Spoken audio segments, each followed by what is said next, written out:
Good morning and welcome to Books and Books. If you would please take a minute to silence your phones before we get started, that would be great. And we also wanted to remind you to please check out our website for upcoming events. We have an event almost every day, including events for kids, events for teens, events in Spanish, many things, events off-site, so please do check. We also want to thank the Knight Foundation for their generous support of our live stream program.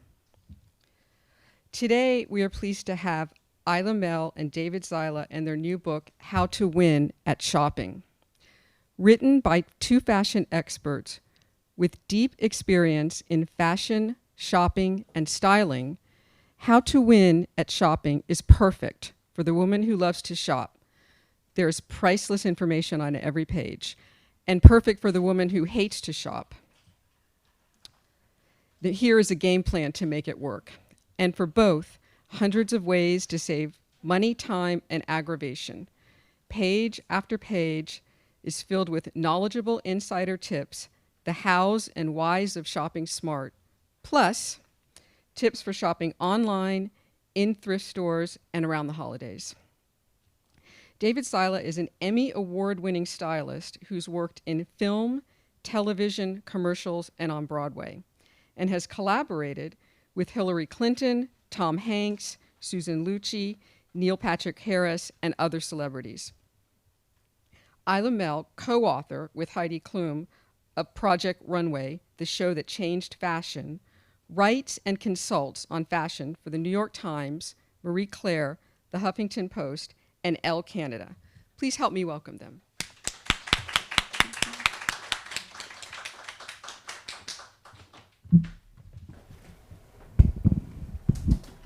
Okay, I think I'm good. I think I'm good. Yes, we can hear each other. Okay, yay. Thank you for being here, and thank you to Books and Books for having us. We're very happy to be here and to escape the cold of the north. So thank you all for your lovely weather as well. We appreciate it.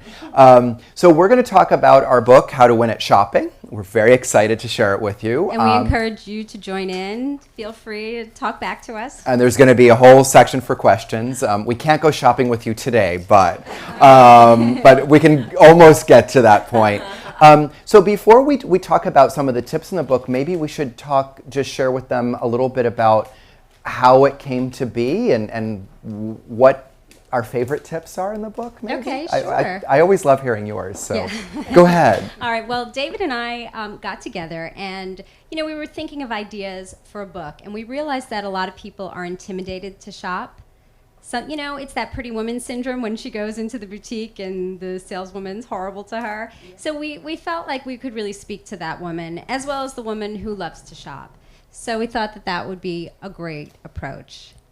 And I found that, just to add to that, yes, absolutely, that's exactly what happened. And what happened is I work with a lot of private clients, and they would say to me, well, now that I've discovered the colors that I wear and the styles I should be looking for, I get really distracted and overwhelmed every time I open up my laptop or every time I walk into a store. I get pulled into different things, and I try to justify things, and I don't end up with a closet that I love. And I think that the core of our book really is, Eila and I want more than anything, we want all of you to open up your closet doors every morning and say, I can't wait to put that on, instead of, oh God, the one sweater I like is at the dry cleaner and I hate everything else. That's horrible. So the tips in the book really help you to create a wardrobe that you love, that really suits you. If we all wore and looked great in the very same things, we wouldn't have this book. We wouldn't have malls. We would have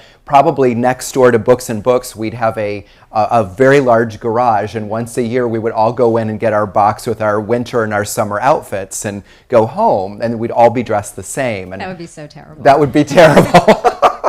We would shrivel and die probably at that thought. But we really want you to feel empowered in your own personal style and your own wardrobe that really reflects who you are. So And do you just do you have a favorite tip in the book? You know I do. Would you share it? Sorry, that's a setup. I know it sounds like a setup. It really is a setup. All right, what she said about sharing, yeah, not so much. So my favorite tip in the book is to beware of carpeted areas in stores, because the carpeting is put there to slow you down. So they're not going to put the sale racks in the carpeted areas. Moms with strollers especially, beware, because they know it's going to take you a while to navigate that section. So there's nothing wrong with it, and there's nothing wrong with paying full price, but you just should know that going in. Our whole book is really not about, that there are tricks or anything like that. It's just being aware of things. We love the world of retail. In fact, we dedicated the book to the people who love and loathe to shop and those that create the wonderful theater of retail. We absolutely love all of them. My favorite tip, I think, is to look to your closet for the clues to future greatness. And that, to me, is, look in your closet. If you see that the crew neck sweaters have never been worn and the tags are on, and the V-necks have holes in them and are pilling, why would you ever shop a crew neck again? I know it sounds really crazy, but just look at that and realize, wow, I wear the V-necks. I feel better in a V-neck. Or if A-line skirts are all the rage and yet you have two that you've never touched and you only wear the pencil, well, maybe you ignore the trend of the A-line skirt and go with the pencil skirt. So I think that even those that say I don't like what's in my closet, I still think that if we were to boil it all down, there's research that's there. The same thing with a color. If there's a color that you've gotten compliments on time and time again, why wouldn't you buy something else in that color instead of starting from square one when you walk into a store or open up your laptop? And you can take that piece with you and match it up if you can't remember it. So I think looking to yourself for what's worked in the past is a great way to move forward and not be overwhelmed. So those are our favorites. Yeah. And so why don't we go ahead and talk Sure. about some of the different tips in the book, and if you'll take us away. Do you want to start with this one? Sure. Using a department store personal shopper is a free service that never has a minimum purchase requirement. So a lot of people don't realize that in any department store you can use a personal shopper. Even in some smaller stores like Topshop in New York, I know, has personal shoppers. So you should always take advantage of that because you'll save a lot of time. They know the merchandise, and they also know, from looking at you, what will work for you. They've seen a lot of people try on these clothes before, so they know. And you never have to feel pressured to buy anything in that situation. And we're huge fans of, if you're in a department store or even a boutique, use the experts that are there. Don't put the blinders up. One of the things in the book that we have is so many of us, if someone says, and when I worked in retail years and years ago, I remember the managers saying, don't just say to someone, may I help you? Because that's a yes or a no. Figure out a more creative way to approach them. And so not everybody got that advice. So sometimes you walk into a store and someone will say, may I help you? And we usually translate that to, are you going to buy something? And we will often we'll have this shocked reaction and we'll go, no. And that's actually kind of foolish because that person can help you. I think if you replace that with the words, I'm looking around, but when I'm set, I'll come to you, because that signals that I know that you're on commission, and I would love for you to help me, and I appreciate you coming to me. But really using a personal shopper is a great idea, and I would say make it easy for them too. So for instance, if you call the local store and you say, I need work clothes, well, you could work at a daycare center or an investment bank. It's a very different lifestyle and wardrobe. So any kind of clues you can give them, if you say, I don't wear skirts, good, great. Let them not pull skirts. Let them pull great pants for you. So I think really using them, and the great thing they can do is save you a lot of time because they can pull a room full of clothes so that you can just show up, try things on, decide whether they work or not, and then move on. And also, an added bonus is you usually get a much better fitting room. Oh, and sometimes snacks. Yeah, right. And water, always water. It's a win-win-win. Yeah, and again, champagne. That's right. and the champagne comes out sometimes. So why wouldn't you do it? You might need somebody to drive you home after that shopping experience. But again, and there's no minimum purchase requirement.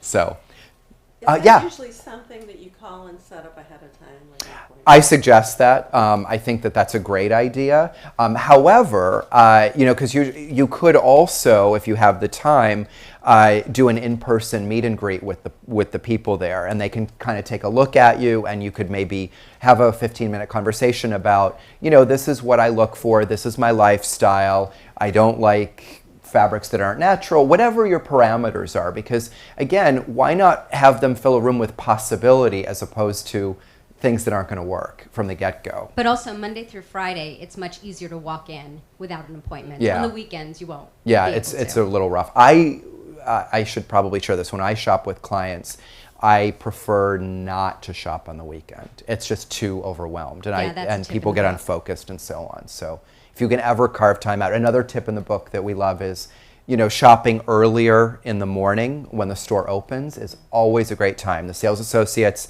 have just been pumped with their caffeine, and they're ready to help you and happy to really run around and so on, and you have their focus and they're not overwhelmed with clients. So that's always a great And people tip. aren't there yet, too. Yeah. The other shoppers, so Yeah, that's good. and you can get a lot more done in a short period of time. So shall we go on to the next one? Next, please.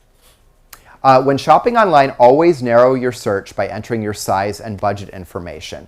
Again, you're on a flash sale, and you fall in love with the piece. You click buy, and you're like, wait a minute, I'm not a size whatever. Why not make it? Don't put something in your path that isn't going to be possible. Again, I like this idea. We both love this idea of like possibility, and so if you put in the search criteria, you can see what's available in your size or what's available in your color. It saves you a lot of time and aggravation, because I personally hate getting to that point and going, wait, but I want that, and Right, you they spend don't all have my this time size. searching. You go through 25 pages, Yeah. waiting for all the images to load, and then you're ready to check out, and it's not going to work for you. And again, horrible. if you're knowing what works, so if you know that blue is not part of your personal palette, well, don't look at the blue items. If you know that you wear greens and oranges, put in green and orange and see what comes up. It was so much easier. It's almost like having somebody curate a big department store for you and just bring certain things forward. A lot of time is saved with that. So, great. Sure. Oh, sure. I've heard before that certain people, you can look at them and they're like winters or autumns. What do you guys think about that as far as like the color palette that you should wear? Well, David is the color expert, so I'll let him take this. my first book is called Color Your Style, so I have a lot of energy and thoughts around that. Did you ask her to ask this question? There's always a plant in the audience, one in every town. Damn, you're on to me. No, my idea is that if you look carefully at your eyes, hair, and skin, yes, you will see a palette of colors that work best on you and nobody else. And I'm happy to give quick style points to you afterward. But no, I really believe that, and that if you think about it this way, again, it just narrows it down. Yeah. Don't look at the things that no matter how much makeup you put on, it's not going to be A+. Yeah. And we both feel like your closet and everything that you put on, unless someone's paying you to wear it, should only look A+ level of playing. But also, I'm going to add to that. We do have tips in the book about specific clues for color, so you will have that. But also, there are certain colors that work on everyone. Like jewel tones are good for pretty much every skin tone. So there are certain things that you can be guaranteed will work. If you look at the vein in your wrist, that's your dramatic color. If you pinch your finger, that's your romantic, etc. So there's a... It's in the book. Yeah, it's all there in How to Win at Shopping. Yeah. What's a jewel tone? A jewel tone is like a saturated, like an emerald green or a ruby red, actual colors that you would see in a jewel. Okay, I was thinking like primary colors or no? That's more saturated than a primary color. Deeper. Okay, stitching that bunches up or puckers is always a sign of poor quality and is not worth your money, no matter how cute an item might be. And also, no matter what the price point will be. Yeah. You know, we're in a place right now in fashion, I would say in the last several years, that there's really good quality at a low price point.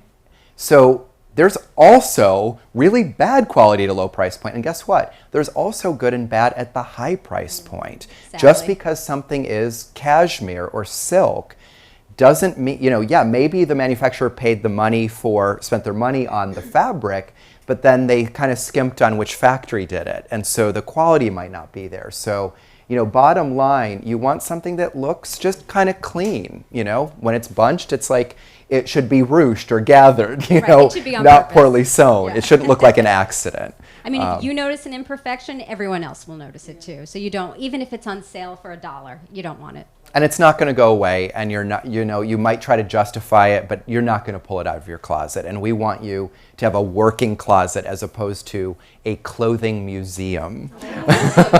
Or cemetery. Or cemetery. Oh, that's good. Where old clothes go to die. Exactly. Yeah. And stick up your closet. More, yeah. Like a mausoleum of, yeah. Such an image. That's good.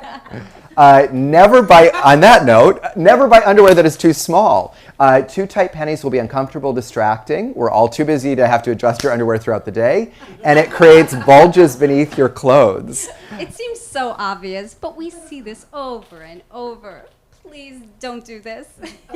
You know, and basically this is kind of true on all clothing. Yes. You know, when you go too small, another tip in the book that we really love is if you want to, we have a whole section, actually we should tell them about, we have all these wonderful top 10 lists. Yes. Of, you know, how to buy jewelry, how to shop for your wedding. And one is how to shop to look 10 pounds thinner, sleeker, I believe we say in the book. Thinner in the book.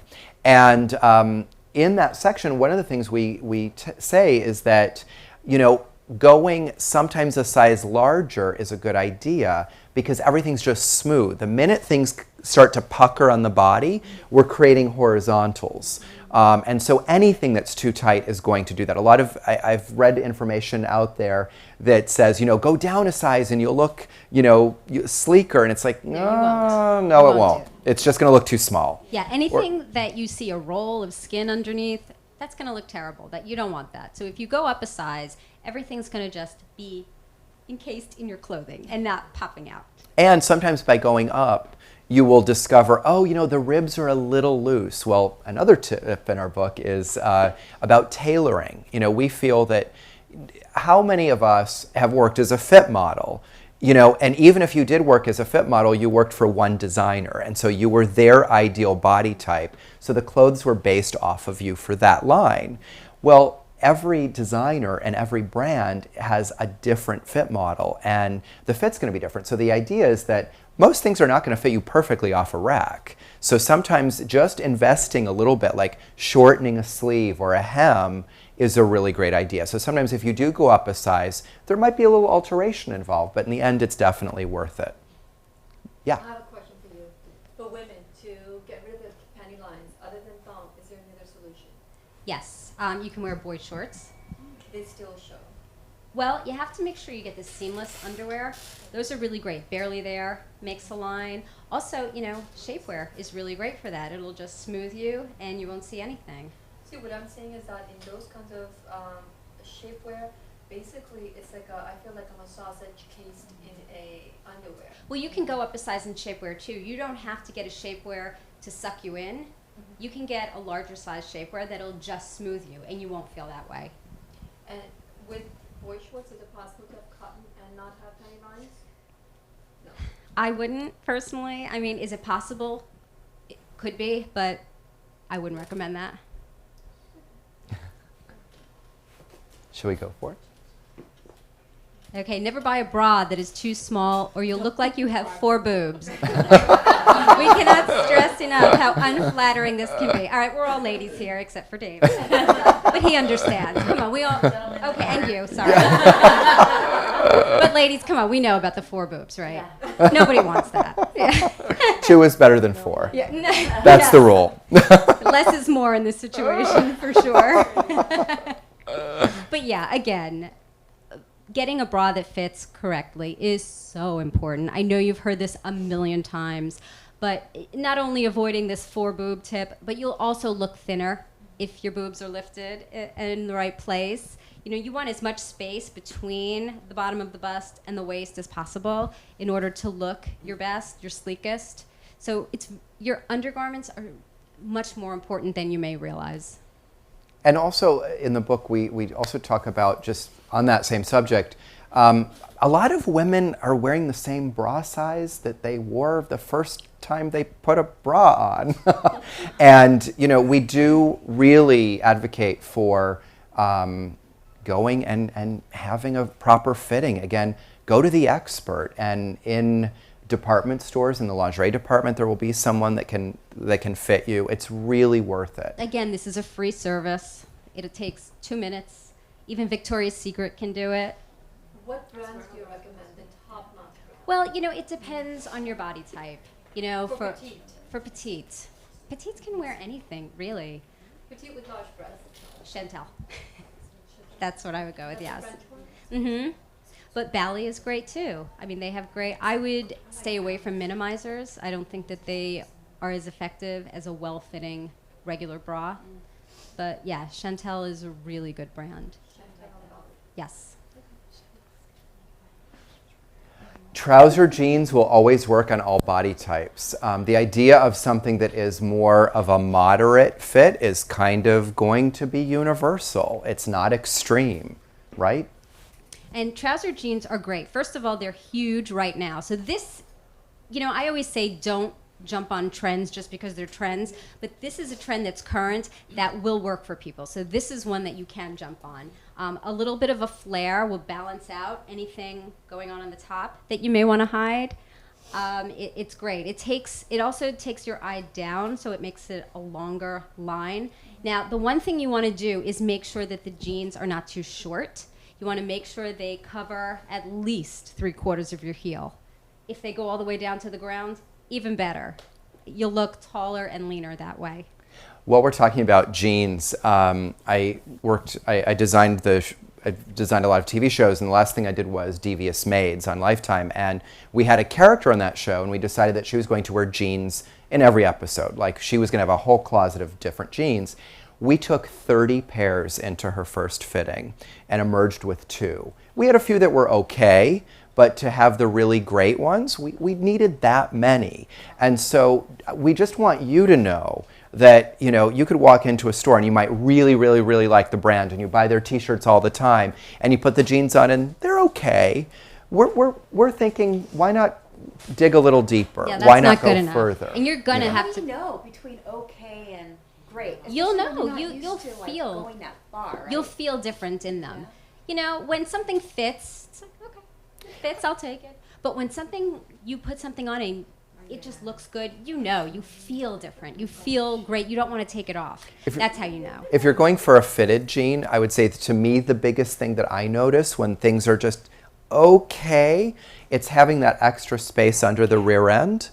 That's where you don't want that, because it's an imbalance. Another thing that we say in the book is when you're trying jeans on, or any type of trousers, sit down in the dressing room in them, because if the jeans are uncomfortable and hitting you, you know, even though they're fitting your body when you're standing, they also need to fit you when you sit down. And also, if they're going to pull away from your body in the back a lot, that's not good. You don't want that. So that's a really good reason to sit down too in the dressing room. Again, an alteration that we used to do in television is sometimes we would do a little dart in the back. If everything else fits you, you know, I think our general rule is, if something is like 95% there and it needs that little tweak, it's kind of worth it. You know? And we do have a list in the book, things that a tailor can and can't do. So again, you don't have to remember everything we're telling you right now. It'll be there for you. It's all there in the book. In list form, very easy to read. Is it me? It's Okay. Never pass on a piece because you have not heard of the brand. There are an incredible number of fantastic designers out there who are not household names. So, as Kathy said when she introduced me, I worked on Project Runway, so I wear a lot of the designers from that show. And the clothes are incredible. And I have a lot of friends, part of my job also is I cover Fashion Week and I interview designers. And so I'm meeting all of the new designers. And so I wear a lot of their clothes. And it's really a privilege for me to get to do that because, you get to meet the new Calvin Klein or Donna Karan and wear their clothes before anyone else. But also what you're wearing, no one else is wearing. And that's special. Yeah, you feel special when you wear it. And also, sort of on this same point, when you're in a department store, sometimes there will be an in-house brand. Like we were doing something with Bloomingdale's yesterday, and they have their brand Aqua. And sometimes it will say, Saks Fifth Avenue collection or whatever it is.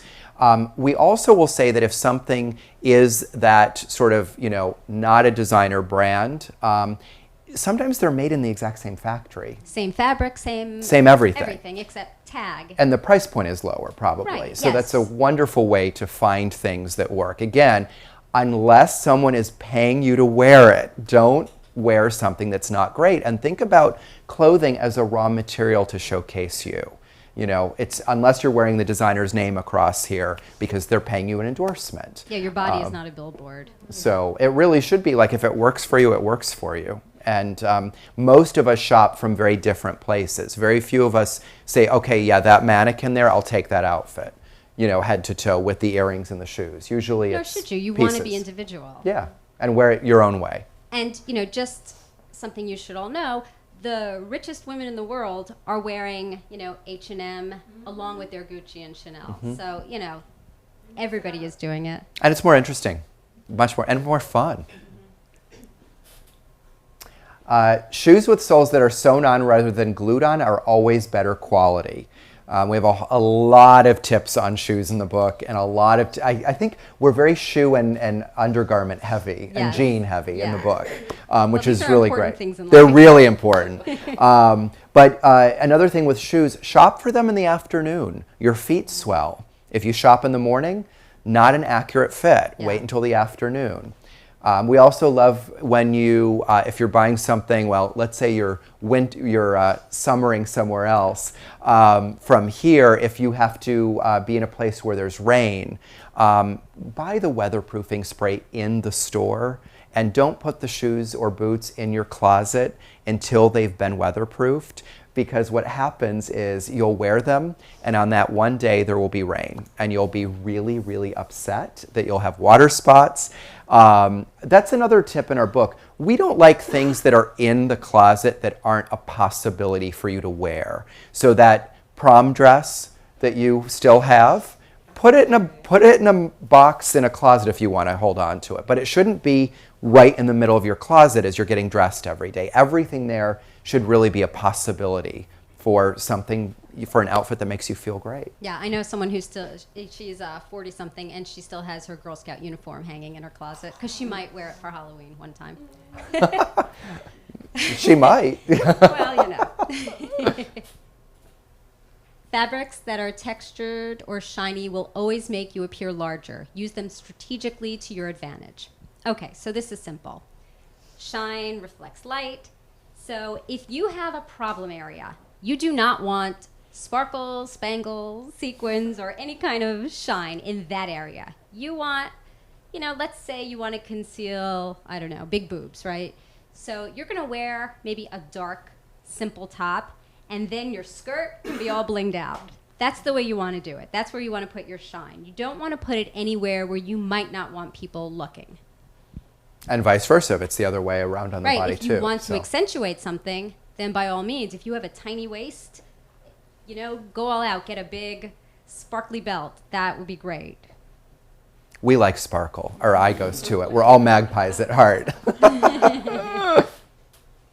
Never buy a pair of jeans because they are the brand of the moment. This sort of connects to what we're saying about brand and designers and so on. Again, they're a raw material. I will share with you that I will wear a designer blazer with a $39 pair of chinos because they are the best chinos that I have found that fit me really, really well. And It's not, just because they have chinos at the place where I buy the blazer doesn't mean I buy them just because they're a certain name.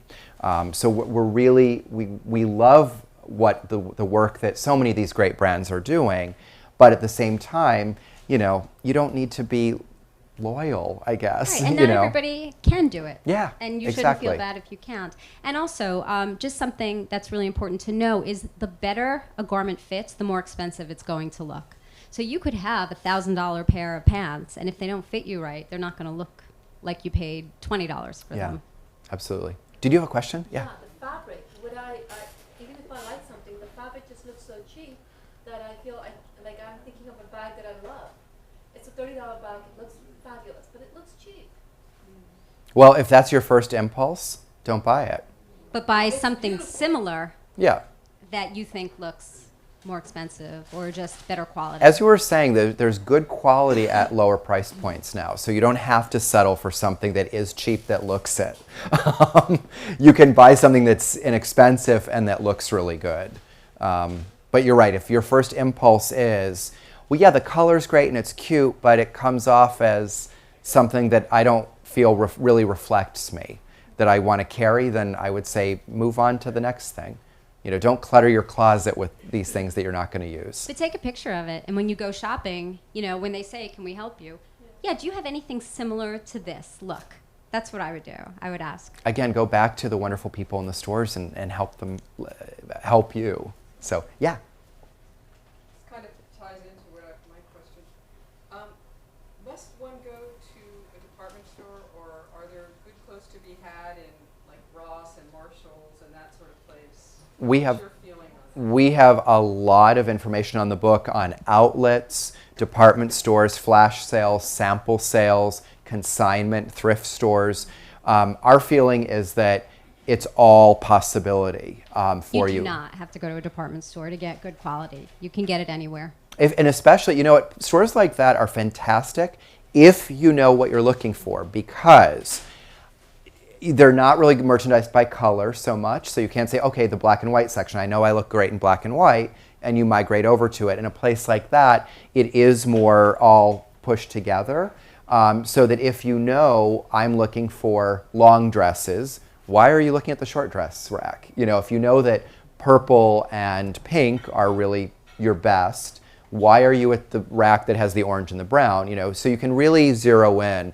That's one of the other tips in the book is to, when you're shopping, zero in on color first. It will help you kind of sift through all the possibility in a store. Also, something that David and I talk about a lot is that there are two different kind of shoppers, and he and I are the different types. One person who doesn't mind and actually likes going through the racks and searching, and the other person who has no patience for that. So you should know what kind of shopper you are, because why get frustrated searching through racks if that's not your shopping personality? Yeah. Own your personality. There's no right or wrong. No, none. And you have to guess which is which of our personalities, but we're not going to tell you. I have no patience. Damn. Okay, always remember that your clothing should be used to showcase you. So let go of all size and label tags. No one is checking the labels in your clothing when you're not looking. And if they are not your friend.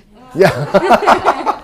Or you've worn your outfit on the wrong side out. On a bad day. And the tag is sticking out. Again, as we were saying earlier, every designer cuts differently, and if one is a 6 and one is a 16 or whatever it is, it really doesn't matter. It's a raw material to showcase you and make you feel great. And you can get fabulous stuff at Target.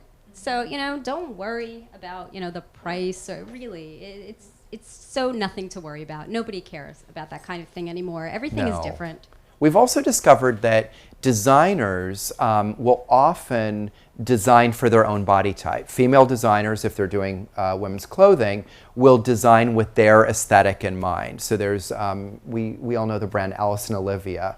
The designer for that is 5 Stacey feet, Bender, yeah. 5 feet, 4'11". She's about my size. She's very petite, and as a result, if you are always wearing a certain size, in that line you'll have to go up one. just Right. because her aesthetic is just a little slimmer. I'm guessing and seeing her like waist and ribs are very, very narrow. And so to get a little bit more space there, if you have a little more curve, you're going to have to go up a size. And that's just how it is. That's her aesthetic. And every designer is going to have their own aesthetic. Yeah, I mean, and a size. 2 in Alice and Olivia could be an 8 in Michael Kors. Yeah. So don't worry about the size. Yeah. It really doesn't matter. So, and don't discount something because, well, I'm always a 10 and this is a 12.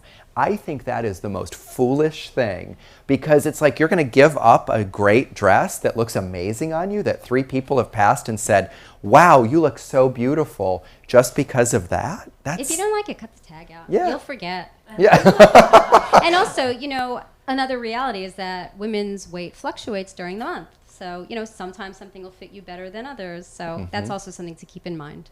Absolutely. Is this me? I think it's Oh, it's me. Never buy an item you don't love. Your money and closet space are not worth sacrificing for anything you don't love. A wardrobe of only items you love will guarantee you a great outfit every day. So again, it's that possibility. If you're going to a job interview or if you're going on a date, do you really want to open up those doors and go, none of this reflects me? You know, none of this makes me feel great. None of this makes me feel my best. Our idea is have a wardrobe you love. It sounds so simple, but so many of us have wardrobes of clothes that we don't wear. And we want you to wear all of it and feel good about it. It shouldn't be there if you're not going to use it. You know, a lot of us. The truth is, you know, sorry, David. Go ahead. You really can be your own stylist. You don't need a stylist. You really know innately what works for you and what doesn't. Just when you feel great in something, make a note of that and remember that. So, you know, again, like David was saying, next time you go shopping, think of that silhouette. You know, obviously we don't want you to have a wardrobe of the same outfit every day, but just keep that in mind. And so, you know, different variations on a theme can really work. We see sometimes people filling a closet with, well, a black pencil skirt has always worked. And so they're out shopping and they don't really find anything they love. And they always, at the end of that shopping trip, will go, well, I could buy another black pencil skirt. And a lot of times they do, but they have nothing to go on the top. So they're like taking a towel probably to go out of the house and wrapping it around them. So that's another thing. Like, again, take those clues with you when you're out shopping. Take the, and if you're like me, I love notes. I love taking notes. And so why not, you know, compile a list of V-neck, A-line, whatever it is, just to remind you, because again, shopping can be overwhelming. Another thing in the book that we have is treating shopping like an appointment with yourself. So turn off your phone.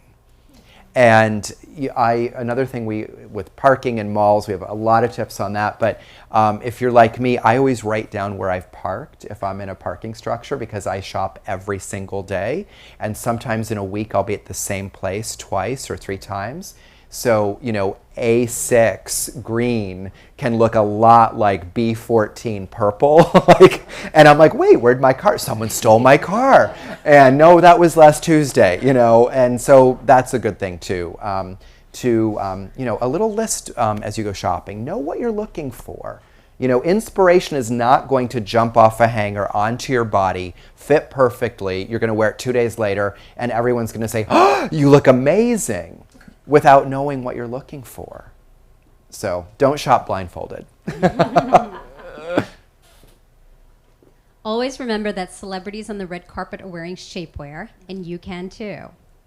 100%, they all wear it. They wear it. And, you know, sometimes they wear double. Yeah, I do know that yes, I know that for certain. Yes. I've experienced that.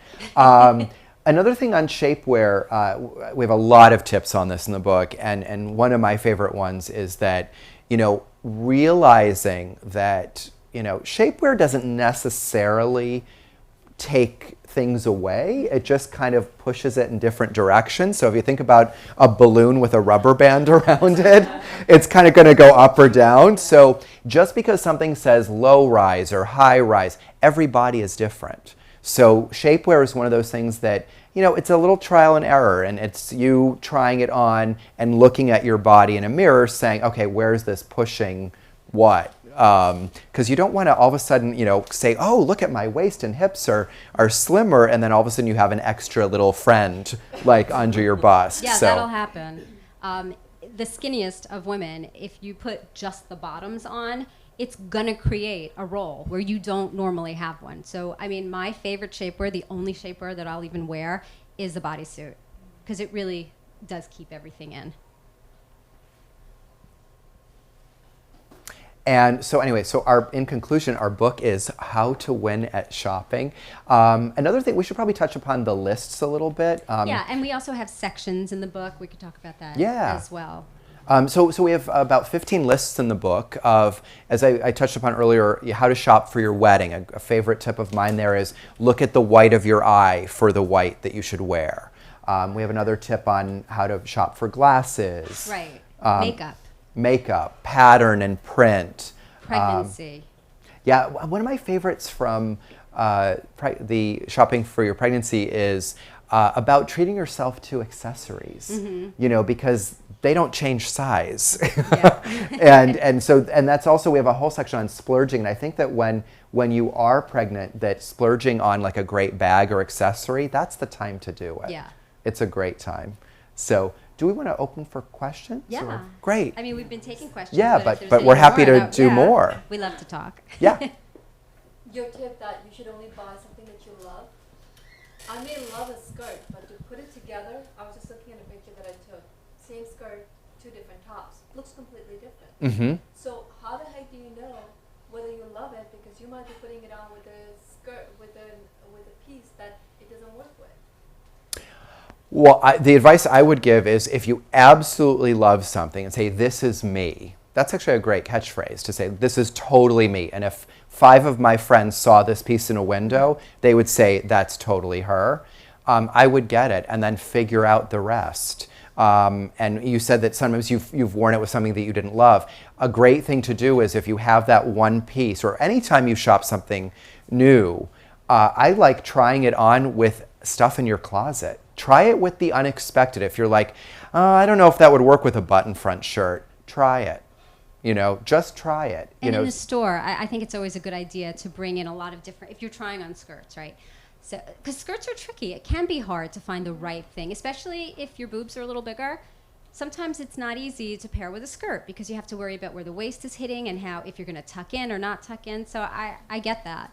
I would bring in a lot of different tops and see if you can make it work with any of them where it really looks great.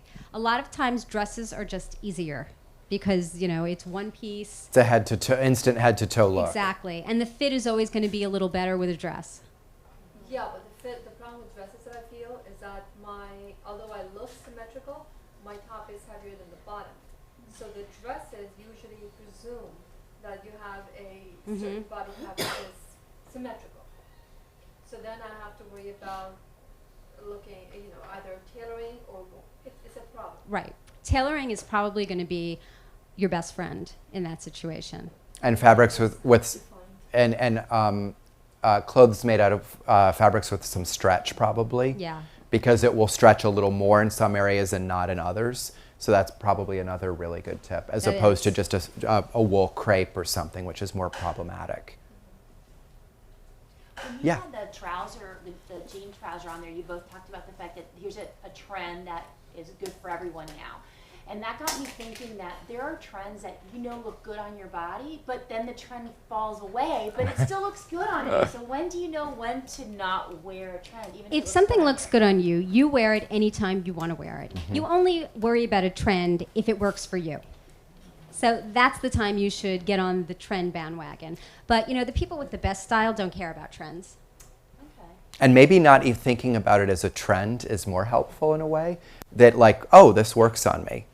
That idea of like, yeah, we want you to have wardrobes that, here's a cute little story. So I worked with this woman years ago, and her boss contacted me and hired me to work with her. And she said, she is dressed like she did in high school. And at the time she was in her 40s. And I went to her closet and I worked with her and created a palette for her and so on and went shopping.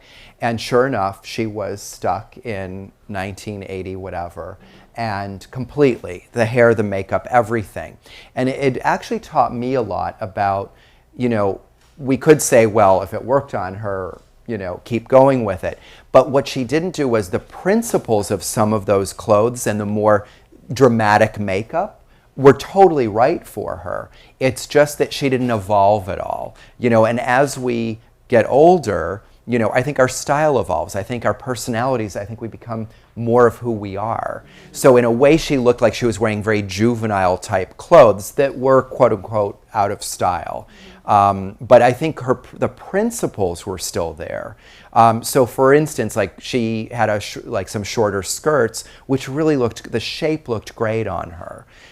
So like with the trouser jean, I think that, if you buy a pair today and you're wearing them 20 years from now, that same pair, they might be looking a little ratty and a little tired, but maybe that shape is still around in a wool or a corduroy. So I would keep going back to that if it worked on you. But again, we want to go forward. We don't want to wear costume. And something from 30 years ago is slightly costumey if it's head to toe. But a piece is great. We love when you're mixing. Yeah, even vintage head to stuff. toe. You want to be careful. You want a vintage look maybe, but you don't, again, want to look like you're coming out of The Great Gatsby.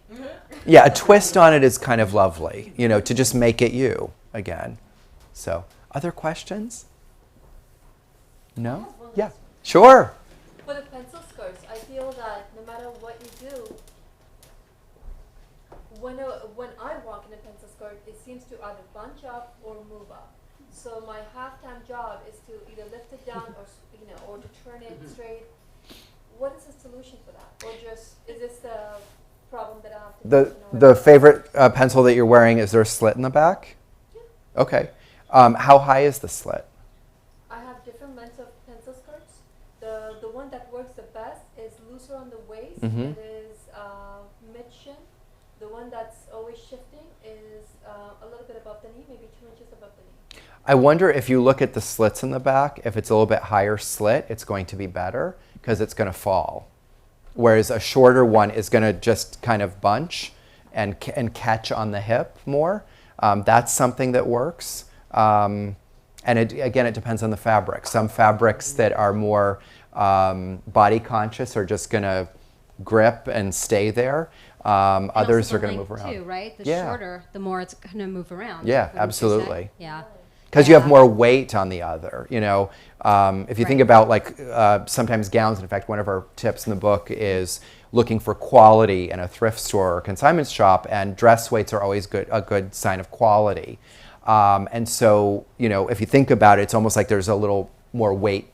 You're weighted at the bottom, so it's going to stay down. But also you may want to go to an A-line instead of a pencil. It just may work better for you. It does, but then you said about being favorites. If I pick all my favorites, they're all gonna look the same. So you like that snug, Yeah. So Skirt, right. I consciously want to create different looks. right? And if I just go with whatever feels comfortable, then I'm just gonna have to look. No, absolutely you should have different things, but maybe have one pencil skirt instead of a lot of different pencil skirts, so you don't have that problem over and over. So you get one where that's less of an issue, and that'll be your main go-to pencil skirt, and then when you wear a different skirt, you won't have that issue as much. The bottom line is what you should feel really comfortable in your clothes, and if you're adjusting, just like we were saying earlier about a bra, it's like, you don't want to have to do that. You shouldn't have to think about it. It's funny, working in theater and television and so on, I always said to my staff that the goal is that you give the actor all of these tools so that they can just act and not have to think about, how is my scarf tied, and did this move around when I got off the sofa? They shouldn't have to think about that. And I think the same thing in life, that we should put our clothes on in the morning and they should look the same way throughout the day. And we shouldn't have to be worrying about that. Or, oh God, are they seeing my underwear? Right. Things like that. Just Like get you should, dressed, know you look great, Yeah. and don't worry about it. the you rest should of be the ready day. to go. So, maybe you think twice about that one skirt, or you only wear it for very short intervals. Yeah. My dilemma Okay. Of course, we stopped wearing them totally. They went out. And as you age, your legs don't look quite as nice. Plus, I have knee replacement, so I have a scar. And it seems like all the dresses today are right at the knee. They're, you know, I mean, if you're really trying to find something. Right. So, do you wear pantyhose or do you not wear pantyhose? Do you want to? Again, you know, there are no rules. I personally much prefer a pair of opaque tights to pantyhose anytime. I think you're going to look more modern and current and younger. But if you really feel like you want that nude look, but you need a little coverage, instead of pantyhose, you might want to do some kind of like bronzer on your legs, some kind of makeup. Just might be a better option for you. Because also you don't want the bunching and the, you know, the... I know. And they're hot. Right. And they it limits run. your shoe choice too, Exactly. you know. Right. So that would be my best advice. Good. Anybody else? Yes? Do you have any tips about online shopping? Oh, we have a whole Oh, big there's a on section. online shopping, yes. Because I feel like certain sites portray that they're discounted, and I always wonder if that's really true. And then just in general, things to look out for when you're online shopping. So the best part about online shopping is that you can do comparisons with other websites. And is ShopBop the one that? Yes. Yeah, okay, so shopbop.com is a site where you search an item there and it'll bring you to many different sites that carry the same exact item, so you can see where you'll get the best deal. So that's an excellent tool. Is it pop or bop? ShopBop, Bop. B-O-P. So yeah, ShopBop. Your comment about like whether it's discounted or not, you know, we feel that the value of something only you can decide. Yeah. You know, I can say that I want to pay $500 for a cotton crew neck T-shirt. Actually, I wouldn't wear that. I would do a V-neck. Let's be really specific here, since this is a fashion crowd. You know, I could say that, right? And to me, I can say that's worth it. You know, it's totally worth it because X, Y, and Z. Or I can say I'm going to buy the $10 one because of X, Y, and Z. And so whether something's discounted or not, I think is really all about like, is that the price you want to pay for it? So I don't like when we get like hung up on, well, I got a good discount. Because you know what? You're not wearing a sign that says I got a good discount or I got a good deal on this and I was a clever shopper. I mean, it is lovely to get it, you know, because we can stretch our shopping budget And there more. is that satisfaction. There's a lot of satisfaction, but I think I would balance it with, do you really like something and does that look like you? We have a lot of wonderful tips shopping online. One of them is don't go by the color name. You know, sometimes you'll see raspberry listed and you'll look at it and go, that's really more of a rose color to me. Don't go by the names, and sometimes looking at color, look at it on 2 monitors and see if it's consistent. That will help you. If you're like me, I don't send stuff back. In fact, last week I was leaving town and there's a Rue La La package in the front hallway that's probably not going to make it back in time just because it didn't work. And it was, I've been too busy and so on. So I don't like to buy things unless I know they're going to work, you know, because I just know myself. But that's one of the tips. And then also this idea of like how something looks in motion is a really great tip. If you can find, some of the websites have it. They have the models. Yeah. It's so That's always helpful good. because you'll say, oh, I wonder how sheer that is. You know, because if something's just folded or flat on a table and photographed, it doesn't quite translate in the same way.